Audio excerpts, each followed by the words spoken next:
Yang memantau pembukaan perdagangan sesi pertama pada pagi hari ini pemirsa pasca hasil Pilpres dari Amerika Serikat, kita lihat bursa Indonesia meresponnya masih negatif dan mungkin bisa kita saksikan bersama pelemahannya cukup dalam, hampir 1% lagi pemirsa ya.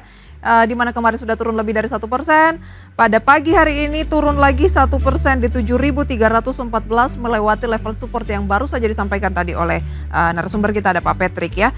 7.314 dengan nilai tukar rupiah terhadap dolar Amerika Serikat pemirsa justru menguat 15.799 meskipun penguatannya tipis ya.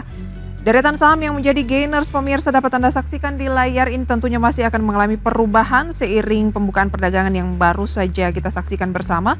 Saham-sahamnya pemirsa di antaranya ada PTRO pemirsa ya, yang tadi sempat kami capture mengalami penguatan 6%, kemudian ada KPIG, MNC Land ya yang dikaitkan dengan kehadiran Haritanu Sudibyo di Amerika Serikat menyambut kemenangan dari Donald Trump, ini naik 6%, Avia, Pegas, MNCN juga tidak ketinggalan. Kemudian pemirsa ada Big Caps juga ya, MNC Capital Indonesia, rata-rata saham grup MNC. Kemudian top losers masih banking seperti BBCA yang kemarin pelemahannya tidak terlalu dalam, hari ini melanjutkan pelemahan 1,67%. BRMS, BBNI juga masih melanjutkan pelemahan, Antam, Pani, GoTo Bumi dan beberapa saham lainnya.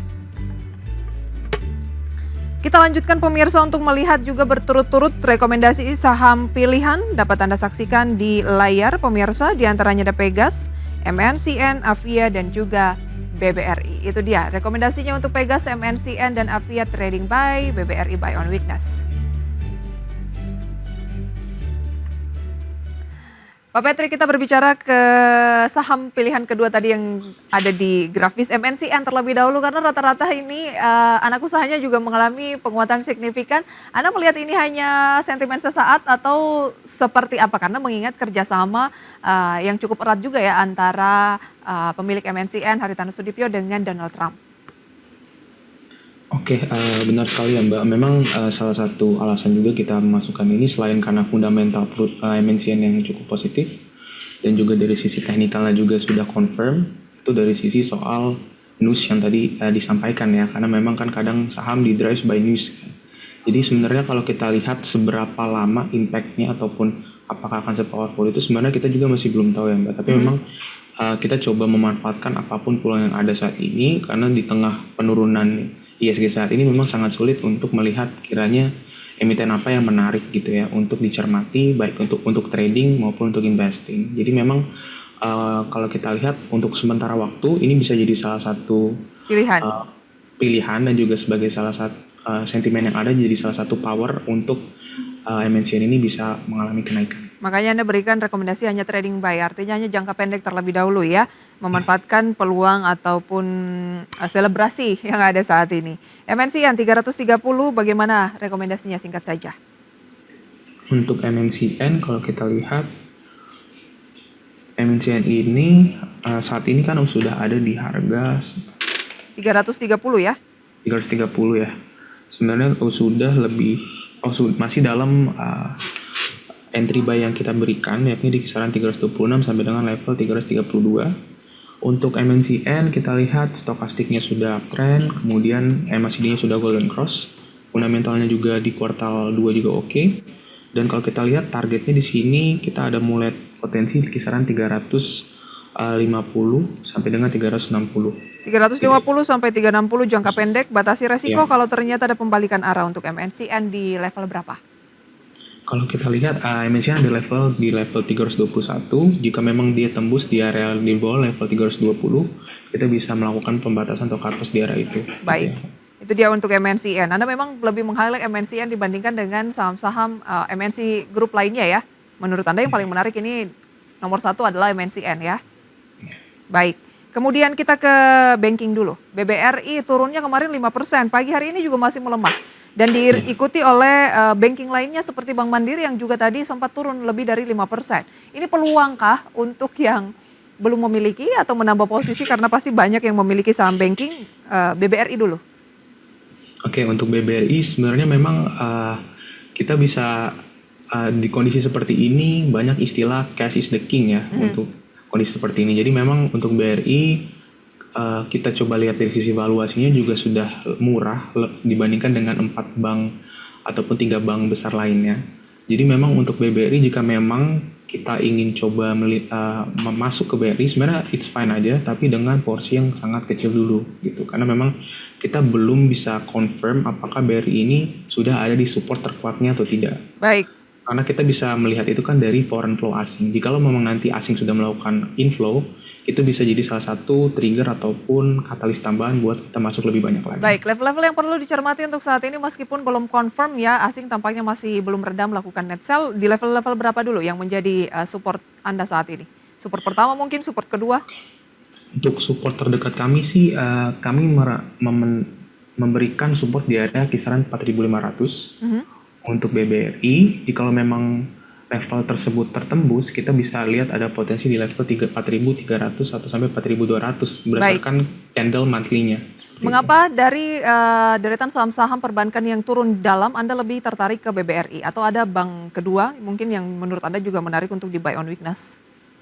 Oke, kalau kita lihat secara overall ya, semua perbankan di domestik kita, terutama yang Big Four, sebenarnya kinerjanya positif untuk kuartal 2024 ya. Tapi memang saya pribadi dan kami melihat lebih dari sisi soal valuasinya. Baik. Karena di tengah kondisi seperti ini, at the end of the day itu kan soal valuasi dan fundamental gitu. Jadi kalau fundamentalnya pada oke, valuasinya murah, jadi saya memilih BBRI.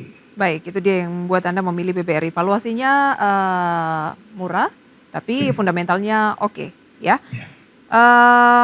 Pegas. Oke. Untuk Pegas di sini kita ada entry price-nya di 1490 sampai dengan 1530.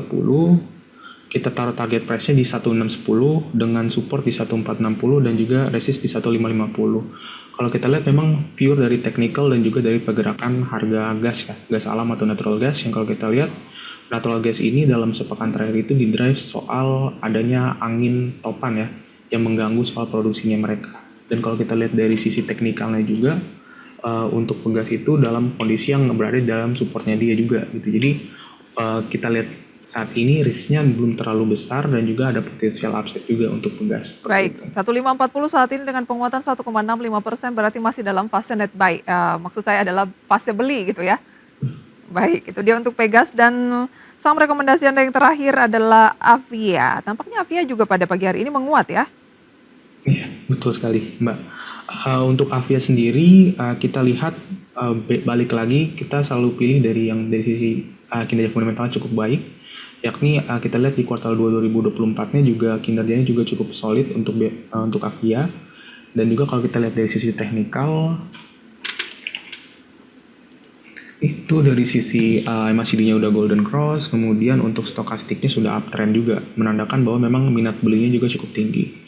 Di luar itu kita juga memanfaatkan rumor yang ada ya soal Avia ini berpotensi masuk ke MSCI. Jadi kita combine dari sisi fundamental dan juga dari sisi teknikal dan juga rumors. Itulah kenapa kita membuat rekomendasi terhadap Avia itu sendiri. Baik, itu dia rekomendasinya. Mengingat Avia juga akan menebar dividen interim sebesar 665 miliar rupiah atau 11 rupiah per saham, dividennya di pasar reguler dan negosiasi 12 November ini. Itu dia rekomendasi saham pilihan Pegas, MNCN, Avia dan juga BBRI. Kalau dikatakan tipsnya adalah mungkin cermati dulu ya kondisi market tampaknya belum di level terendah ya. Singkat saja, kira-kira Pak Patrick ada tambahan? Dari saya sih memang benar seperti yang tadi Mbak Prisa katakan ya. Yang penting kita selalu tahu apa yang ingin kita ini investor atau trader, dan juga kita tahu kira-kira saham apa yang mendapat dampak positif dari kenaikan Trump dan juga saham apa yang sekiranya kita hindari terlebih dahulu gitu. Baik. 7327, Anda bilang tadi supportnya di 7330 sudah terlampaui. Berapa support berikutnya untuk IHSG? Kalau kita lihat level 7.200 menjadi support terakhir ya sebelum memang 7.200. Ya, sebelum kita confirm IHSG turun lebih dalam lagi. Baik. Tapi kita lihat sih sepertinya so far masih ada sedikit perlawanan. Masih ada sedikit perlawanan tapi sudah mulai masuk dalam fase downtrend ya?